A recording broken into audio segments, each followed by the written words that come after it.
Listen, listen, listen to my heart song. Listen, listen, listen to my heart song. I will never forget you. I will never forsake you. I will never forget you. I will never forsake you. Listen, listen, listen to my heart song. Listen, listen, listen to my heart song. I will never forget you. I will never forsake you. I will never forget you.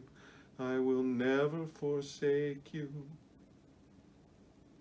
This is a chant that arose in the teachings of the great spiritual teacher Baba Ram Das, which has become a chant that is an internal scripture for me.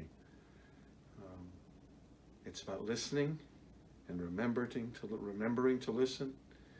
It's about the assurance of that I will never forget you, I will never forsake you, and that you could be the circle of friends with whom we are in covenant.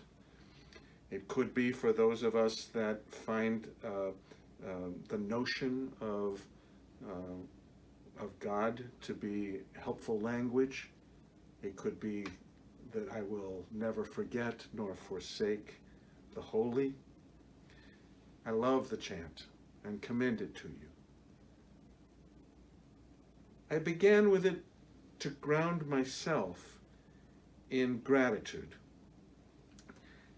I was out in Portland just before Thanksgiving, waiting for our belongings to arrive. Jan needed to return before the truck arrived, so she missed out on that nesting experience, the initial nesting experience of moving into a new home. It was very difficult for her. Thanksgiving loomed large. Jan came home. For a while, it looked that she may have been exposed to COVID, and she went into quarantine and let me know that I should stay in Portland. I didn't want to stay in Portland.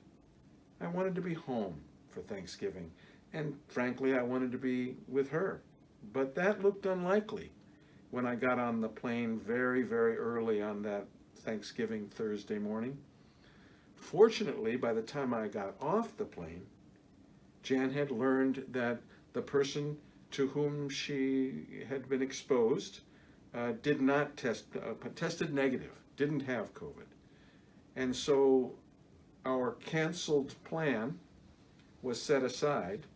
I didn't need to pick up my extra suitcase and food and go into isolation at the apartment of a friend who was not, it was an empty apartment.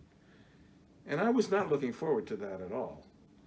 Nor had I been looking forward to a Thanksgiving for two. We are people who historically have opened our house, our home, our table, and gathered significant numbers of people for that high holy day of harvest.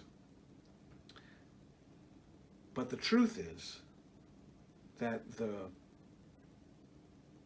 reprieve that allowed us to sit together and to dine together on Thanksgiving made it one of the most exquisite, tender holidays we've ever celebrated together.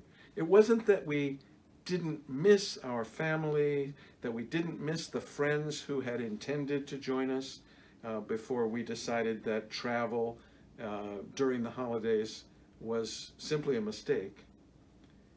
We missed the old way, as we miss our old ways now in the midst of COVID. And yet, there was something so sweet about being able to be together, having thought that we would not be able to be together.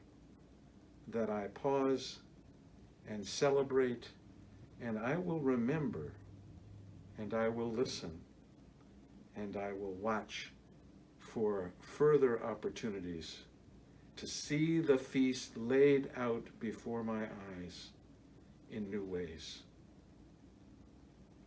I wish the same for you, friends. God bless you, and thank you.